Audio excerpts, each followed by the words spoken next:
Good morning, students. Without wasting time, let's start today's class. Today we will understand citizenship and residency. Citizenship and residency both are different. Clear? Let's understand what is the meaning of citizenship and what is the meaning of residence. Normal residence हमने previous video में देखा था. Normal residence क्या होते हैं उसी को हम आज डिटेल में समझेंगे. दोनों में कंपैरिजन करके तो ये थोड़ा इजी हो जाएगा आप लोगों के लिए समझने में. Clear? Let's see. Citizenship. Concepts of resident. It is to be remembered that a citizenship and resident are not the same. मैंने कहा ना दोनों सेम नहीं है. A person can be citizen but not necessarily the resident of that country. कोई भी person किसी country का सिटीजन है पर कंपलसरी नहीं है कि वो वहाँ का रेसिडेंट भी हो. क्लियर है? याद रखिएगा आप सिटीजन हो सकते हो किसी कंट्री के बट जरूरी नहीं है आप रेसिडेंट हो. मे बी आप कहीं और रहते हो किसी अदर कंट्री में आप रहते हो. आपकी जो इकोनॉमिक एक्टिविटीज है किसी अदर कंट्री में होती हो. आपका बर्थ कहाँ हुआ है? इंडिया में हुआ है. आपने एजुकेशन कहाँ ली है? इंडिया में ली है. आप सिटीजन कहाँ के हैं? इंडिया के हैं.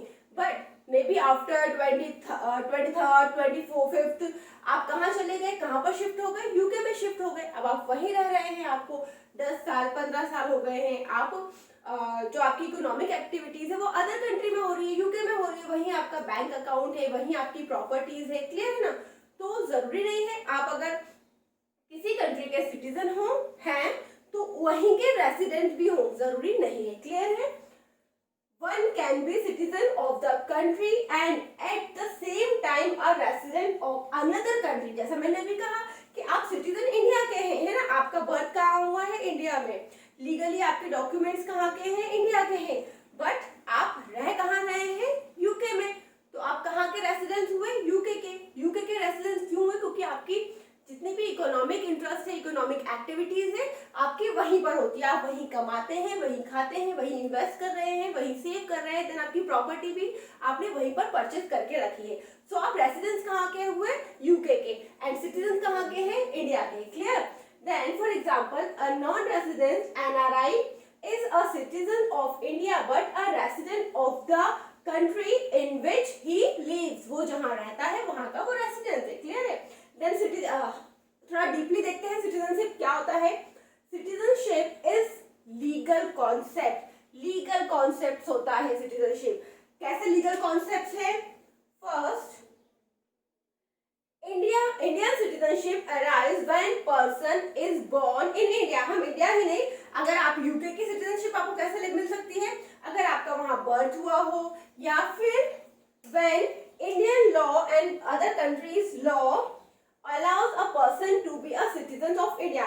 जो लीगल डॉक्यूमेंट्स होते हैं ना वो कंप्लीट होंगे अगर आपके वर्क और वो आपको सिटीजनशिप देती है देन आप वहाँ के सिटीजन हो जाएंगे. क्लियर है? तो जो सिटीजनशिप है ये एक लीगल कॉन्सेप्ट से कुछ कानूनी कार्रवाइयाँ होंगी. या तो आपका बर्थ हुआ होगा या फिर कुछ कानूनी कार्रवाइयों के थ्रू आपके पास डॉक्यूमेंट्स होंगे. वहाँ की कंट्री, वहाँ की गवर्नमेंट, वहाँ का कानून आपको सिटीजनशिप देता है तो आप वहाँ के सिटीजन कहलाएंगे. क्लियर है? सो देखिए मैंने यहाँ पर क्या लिखा है. Citizenship can be dual. It means citizenship क्या है? Dual हो सकती है ना? आप दो कंट्री के सिटीजन हो सकते हैं. कैसे? आप इंडिया में आपका बर्थ हुआ था, आपकी एजुकेशन हुई, भाई आपका बर्थ हुआ है, आप इंडियन है तो सिटीजनशिप आपकी यहाँ की है. लेकिन क्या हुआ अब आप 10 से 15 साल हो चुके हैं, आपको यूके में रहते हो, आप वहीं पूरी तरीके से सेटल हो चुके हैं, आपका मन लग चुका है और आपने क्या करा? कानूनी कार्रवाई भी कंप्लीट कर ली है, वहां पर सिटीजनशिप ले ली है, नागरिकता ले ली है. देन आप वहां के भी सिटीजन हो गए हैं. क्लियर है? तो citizenship can be dual. Okay. So and residentship is an economic concept. मैंने प्रीवियस वीडियो में भी समझाया था कि जब जिस कंट्री के साथ आपका इकोनॉमिक इंटरेस्ट है, जहाँ आपकी इकोनॉमिक एक्टिविटीज होती है, आप अर्न कर रहे हैं, आप सेविंग कर रहे हैं, आप वहीं पर आपका बैंक अकाउंट है, आप वहीं खा रहे हैं, कमा रहे हैं, वहीं इन्वेस्ट कर रहे हैं, प्रॉपर्टी ले रहे हैं उसी इकोनॉमी में, मतलब उसी कंट्री में, देन आप वहाँ के रेसिडेंट्स हो जाएंगे, नॉर्मल रेसिडेंट. क्लियर है? तो आई होप आपको समझ में आ गया होगा difference between citizenship and residentship. Clear है? Okay, thank you.